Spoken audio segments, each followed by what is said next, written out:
السلام عليكم ورحمة الله وبركاته. أهلا بيكم يا حبايبي في قناة المتواضعة يوميات ست اخوات. احنا النهاردة في طريق من أهم الطرق الرئيسية اللي موجودة في اسكندرية، طريق قناة السويس. طريق قناة السويس زي ما انتم شايفين عبارة عن اتجاهين، اتجاه طالع على البحر للي عايز يروح المنشية أو وجه بحري، أو اللي عايز ينزل على أبو قير. والطريق التاني المقابل اللي هو العربيات مقابلانا ديت طالع على محور المحمودية أو الطريق الزراعي أو الطريق الصحراوي مصر اسكندرية. طبعا شارع قناة السويس في حي محرم بيه، وحي محرم بيه تبع حي وسط. انتوا عارفين ان اسكندرية فيها متقسمة لأحياء سكنية وأحياء إدارية. حي محرم بيه سكني لكنه تبع حي وسط إداريا.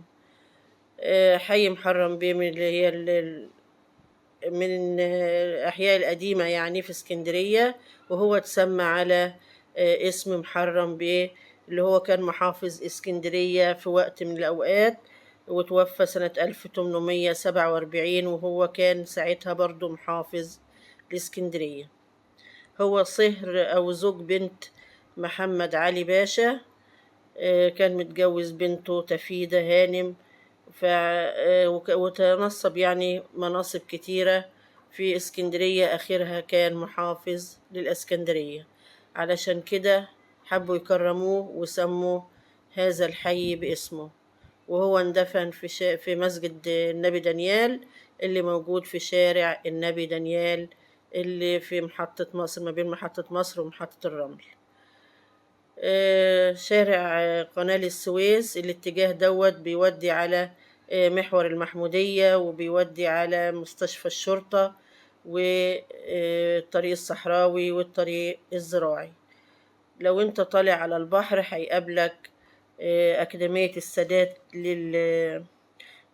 لأكاديمية السادات اللي هي للعلوم الإدارية، وهيقابلك حدائق الشلالات ومستشفى الشاطبي للولادة ومجمع الكليات النظرية ومستشفى الرمد واستاد اسكندرية واسم باب شرقي، وطبعا متحف الفنون الجميلة، واللي فيه طبعا مجموعة من الفنانين أهمهم محمود مختار، واللي فيه جزء من هذا المتحف أو جزء من المبنى يعني اللي بتاع المتحف الفنون الجميلة، في جزء منه مكتبة بلدية اسكندرية، وهي كانت بتقوم بدور مكتبة اسكندرية قبل ما يبنوا مكتبة الإسكندرية الحالية. كانت ديت قراءة يعني للجميع، لأي حد يخش يعني يعمل اشتراك، وكنا بيكتبولنا على الكارنيه مكتبة الإسكندرية. حي محرم بيه طبعا من الأحياء الهادية الجميلة النظيفة زي ما انتوا شايفين كده. ده أهم شوارعها، والشارع دوت كان مكانه فيه ترعة زمان في الستينات.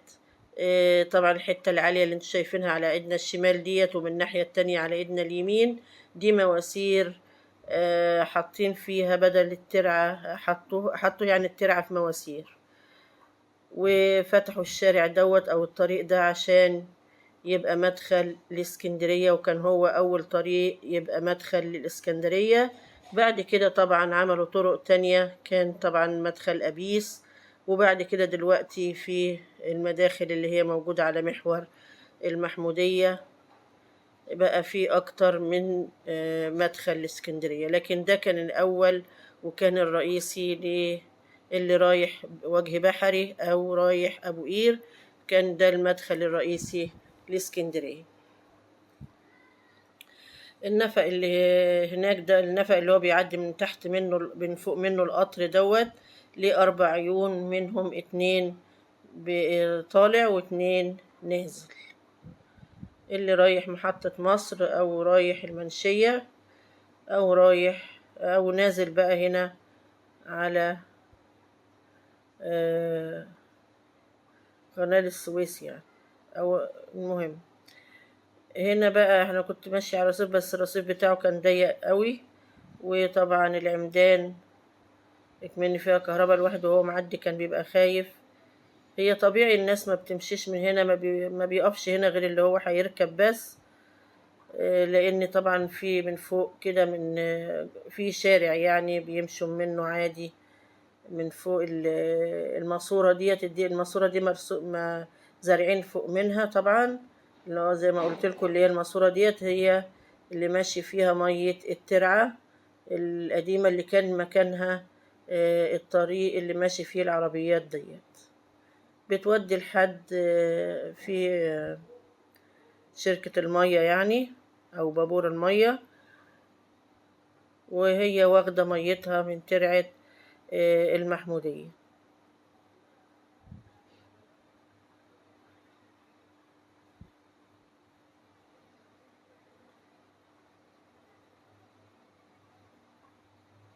اه زي حتت كده كنت الواحد بيعدي منها وهو خايف، لأن الكهرباء طبعا ملهاش كبير. هنا واحد ابن حلال رابط اللي بتاع عشان محدش يجراله حاجة. هو الرصيف زي ما انتوا شايفين يدوب تقريبا يعني 60 سنتي أو حاجة. وفي قلب منه العمود. نرجع بقى لحي محرم بيه الجميل. طبعا احنا الرصيف اللي انا ماشي عليه دوت، لو انت طلعت لفوق هتلاقي مستشفى الحميات، وفي برضو قريب منها مستشفى العظام اللي هي مستشفى ناريمان، وفي سجن الحضرة برضو قريب من نفس المنطقة برضو، في جنب مستشفى الحميات وناريمان. لو احنا عدينا شوية كده عند ناريمان هنعدوا على سجن الحضرة. القطط الجميلة ديت بسم الله ما شاء الله، قاعدين في هدوء مطمنين. السلام عليكم.